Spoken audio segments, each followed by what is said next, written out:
It's It time. could be wonderful. It could feel great. And he could treat you as if you are the most wonderful thing in the world. That's really where it is. And I had the luck, the good luck, of pleasing him almost always. Uh, a number, quite a number of appearances on his show. Um, there was one show in particular where he, we, I was positive he wouldn't go along with me, but I did a thing called the father and son.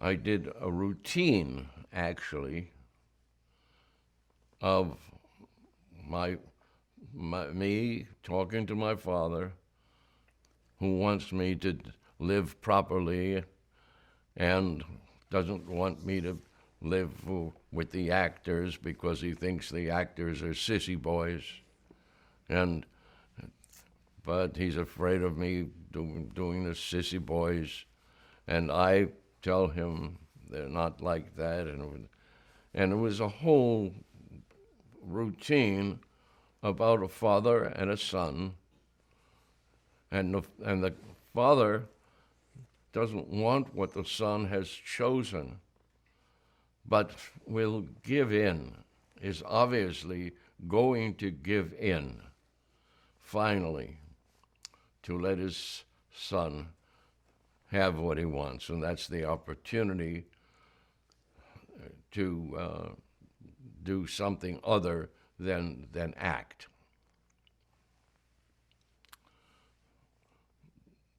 In that thing, you finally see the humor in his in his chosen way, and what he really means, and how hard he struggles to get it said, until finally it's almost a total flip when he says, "You write a letter, huh? A postal card. Let me know what's going on with you."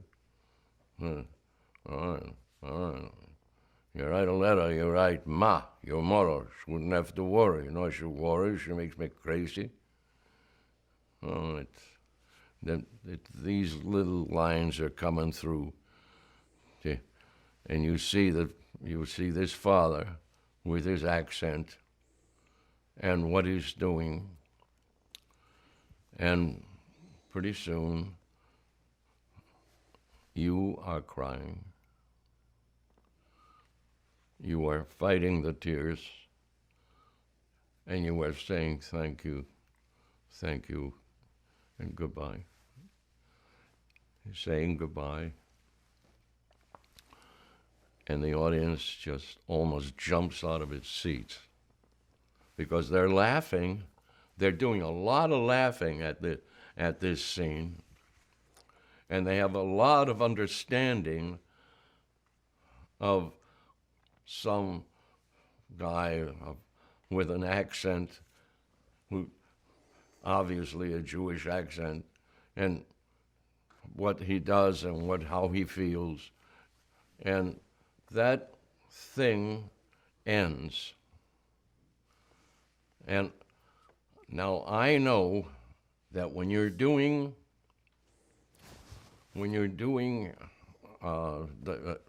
his Ed Sullivan show, when you're doing Ed Sullivan show, you'd better be in 7 minutes. If you're not in 7 minutes, they're going to throw you off. You don't overdo. You don't. Well, I'm doing this thing, and I'm seeing 7 minutes on my own watch, and now I'm seeing myself going more than that, far more than that. And I'm ready to take the chance right now of taking it farther than that. And I can't remember what I actually ended up with, but it was long. And the applause was enormous.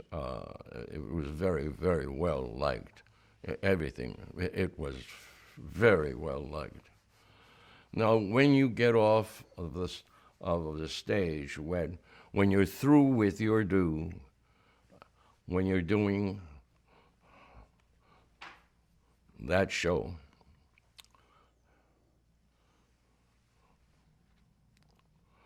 that has to be done in there.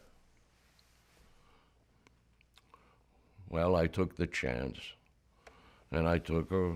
Now I'm standing, taking the applause and the cheers, and an audience standing up.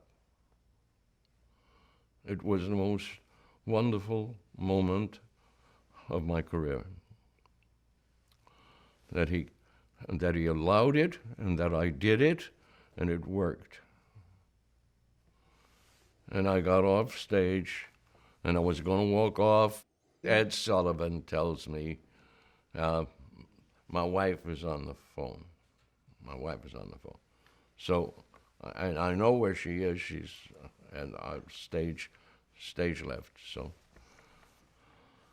I go off, and there she is, a weeping woman who took my hands and told me how beautiful it was. Tears, and how beautiful it was. What could I do? All I could do is thank her, and embrace her, and get off that stage. Now, for 21 or 22 shows with this one man, I've got to say that he never hurt me. He always cheered me. It was a great thing to be with him. He wasn't the funny face that people thought he was. He wasn't anybody silly.